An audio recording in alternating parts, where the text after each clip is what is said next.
A palavra de Deus, de Denis Dovning. Você já foi mal compreendido por alguém? Alguém já distorceu suas palavras? Como é que Deus se sente quando fazemos isso com as palavras dele? É comum hoje em dia escutar pessoas usando o nome de Deus para apoiar tantas coisas. Deus disse isso. Deus me revelou aquilo. A palavra do Senhor veio a mim hoje de manhã e ele falou. Um grupo afirma que tal forma de se vestir é categoricamente proibido por Deus e outro grupo declara que não tem nada a ver. Um grupo diz que Deus proíbe uma determinada prática e outro grupo diz que só assim é que uma pessoa pode ser salva. Por que tantos ensinamentos contrários hoje em dia? Como é que vamos saber a verdade? Uma coisa é certa, com tantos ensinamentos e declarações divergentes, se nós não consultamos a palavra de Deus, cada um de nós podemos errar e pagar pelas nossas almas por causa desse erro. Saul voltou da luta contra os filisteus e disseram-lhe que Davi estava no deserto de En-Gedi. Então Saul tomou 3.000 de seus melhores soldados de todo Israel e partiu à procura de Davi e seus homens, perto dos rochedos dos bodes selvagens. Ele foi aos currais de ovelhas que ficavam junto ao caminho. Havia ali uma caverna, e Saul entrou nela para fazer suas necessidades. Davi e seus soldados estavam bem no fundo da caverna. Eles disseram: Este é o dia sobre o qual o Senhor lhe falou. Entregarei nas suas mãos o seu inimigo para que você faça com ele o que quiser.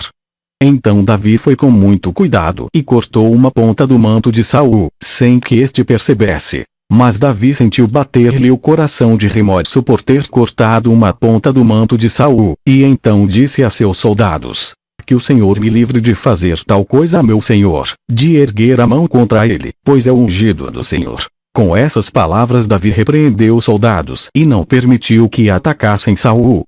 E este saiu da caverna e seguiu seu caminho. 1 Samuel 24, 7. Os homens de Davi disseram que aquilo era o cumprimento de uma profecia. Eles afirmaram que Deus havia falado sobre aquele dia. Por um momento Davi até acreditou e agiu conforme as declarações dos seus homens. Depois, Davi se arrependeu e voltou atrás. Como é que até Davi foi enganado? Foi pelos mesmos motivos que muitos de nós hoje somos enganados quando pessoas dizem falar por Deus, mas apenas falam opiniões de homens. 1. Caçado impiedosamente por um rei enfurecido, ele começou a agir movido pela emoção do momento. 2. Ele foi influenciado por pessoas perto dele. Esses homens haviam lutado ao seu lado. Certamente eles queriam o melhor para Davi. 3. Ele julgou pela lógica. Parecia que Saul havia caído numa armadilha que só podia ser preparada por Deus. 4. Seria muito cômodo para Davi seguir este conselho. Ele se livraria logo do seu pior inimigo. Só havia um problema. Deus nunca disse: entregarei nas suas mãos o seu inimigo para que você faça com ele o que quiser. Nenhuma vez em toda a Escritura Deus disse isto. Deus nunca mandou Davi matar Saul. Davi por pouco não cometeu um grave pecado, porque seus melhores amigos disseram: o Senhor te disse, algo que o Senhor nunca disse. O problema não foi nem o conselho em si, mas o fato deles terem falado que isto veio de Deus.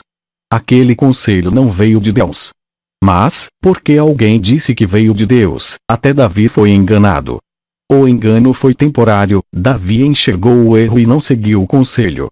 Mas, quantas pessoas hoje em dia são enganadas de forma parecida? Quantas pessoas seguem conselhos de Deus que Deus mesmo nunca mandou? Você já se sentiu alguma vez movido a agir pela emoção? Já foi influenciado por pessoas perto de você? Já se viu fazendo suas decisões baseado na sua lógica, ao invés de na lógica de Deus? Já agiu conforme o que parecia melhor para você? Tudo porque pensou que no fundo era a vontade de Deus. Qual o nosso ponto de referência? Qual a base das nossas decisões? Emoção? Lógica? O que nossos pais, ou melhores amigos dizem? Se o pregador ou pastor declarar que algo for da palavra de Deus, será que devemos simplesmente acreditar e seguir? Ou será que não é melhor sempre conferir na palavra de Deus? Se um homem como Davi poderia ser enganado, você não acha que você também pode? Na igreja da qual faço parte, pessoas que nos visitam ficam admiradas com nossa ênfase na Bíblia.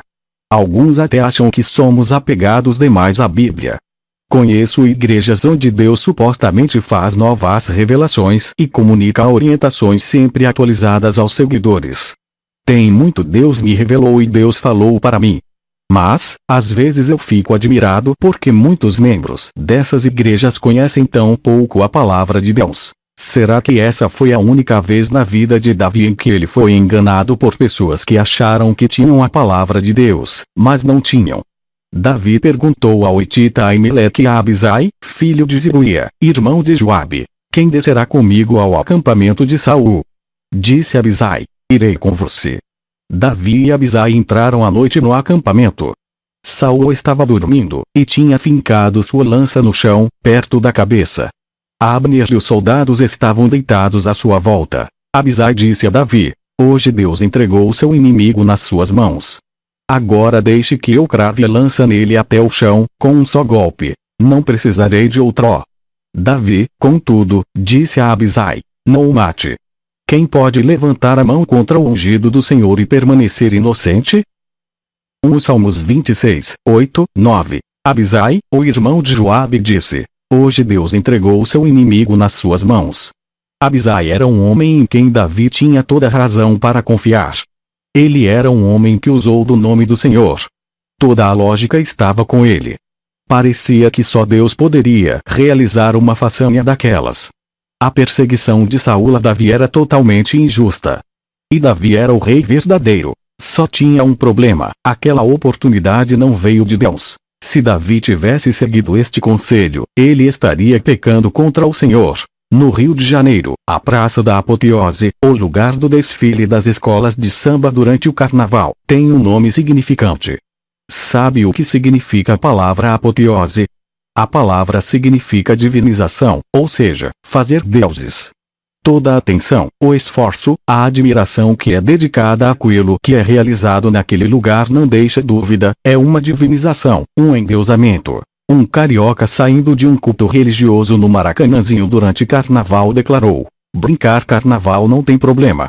Mas, devemos dar um momento para Deus também. Um momento. Um momento para Deus. Sim, é isso que Deus recebe da maioria das pessoas hoje em dia. Um momento. E só. Não é de se admirar que tantas pessoas dizem: Deus me falou de coisas que Deus nunca falou e Deus me revelou de coisas que Deus nunca revelou. Quando só damos um momento para Deus, o que é que devemos esperar? Os verdadeiros discípulos de Jesus não brincam carnaval. Mas, será que o que nós damos a Deus é também apenas um momento? Quanto tempo você dá para o estudo da palavra de Deus? Quanto tempo você realmente separa para ouvir a verdadeira voz de Deus? Comparado com o tempo que você passa no trabalho, ouvindo rádio, ou assistindo novela, ou jornal, ou filme, ou surfando na internet, será que não é só um momento? O rei Davi já morava em seu palácio e o Senhor lhe dera descanso de todos os seus inimigos ao redor.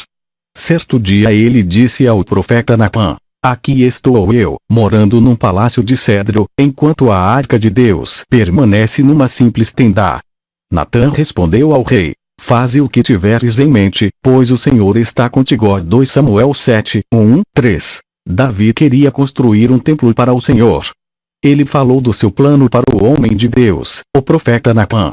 O profeta disse: efetivamente faça o templo. Natã era um homem em quem Davi tinha toda razão para confiar. Toda a lógica estava com ele. Este ato seria o que Davi mais queria. Seria um serviço para o Senhor. Um profeta, um porta-voz de Deus, falou em nome de Deus. Só tinha um problema. O profeta falou sem consultar a Deus. O que ele falou não foi a vontade de Deus. E naquela mesma noite o Senhor falou a Natã: vá dizer a meu servo Davi que assim diz o Senhor: você construirá uma casa para eu morar? Quando a sua vida chegar ao fim e você descansar com os seus antepassados, escolherei um dos seus filhos para sucedê-lo, um fruto do seu próprio corpo, e eu estabelecerei o reino dele. Será ele quem construirá um templo em honra ao meu nome, e eu firmarei o trono dele para sempre. 2 Samuel 7, 4, 5, 12, 13. Não ia ser Davi quem iria construir o templo de Senhor, mas seu filho Salomão. Natã errou quando ele disse para Davi ir em frente. Natan não tinha a palavra do Senhor quando ele disse para Davi fazer o que ele bem queria. Será que isso já aconteceu com você? Um pastor ou pregador ou profeta declarou algo a você como vindo de Deus, mas não foi Deus que falou? Se podia acontecer entre um verdadeiro profeta e um legítimo rei, imagine entre nós. Será que podemos então conhecer a verdade? Sim. É simples. Sempre consultando a palavra de Deus primeiro. O erro de cada um dos homens que errou em seu proceder é tão simples para corrigir. Basta que adotemos a disciplinada leitura e do estudo da palavra de Deus. Quanto mais conhecemos a palavra de Deus, mais vamos conhecer sua voz e sua verdade. Os 3 casos de pessoas que falaram da parte de Deus, mas, contrário à vontade dele, tinham algo em comum. Todos falaram sem consultar o Senhor. Como é que nós podemos consultar o Senhor hoje? A palavra dele está nas nossas mãos. Basta a gente abrir e ler. Logo vamos começar a ouvir a verdadeira voz de Deus. Se você ainda não tem o site da www.hermeneutica.com, tem planos de leitura da Bíblia em um ano, que podem lhe ajudar a conhecer melhor a palavra de Deus. Comece hoje, pode ser o ano em que o próprio Deus vai falar com você o ano todo. Que Deus lhe abençoe e que você possa sempre ouvir a voz dele.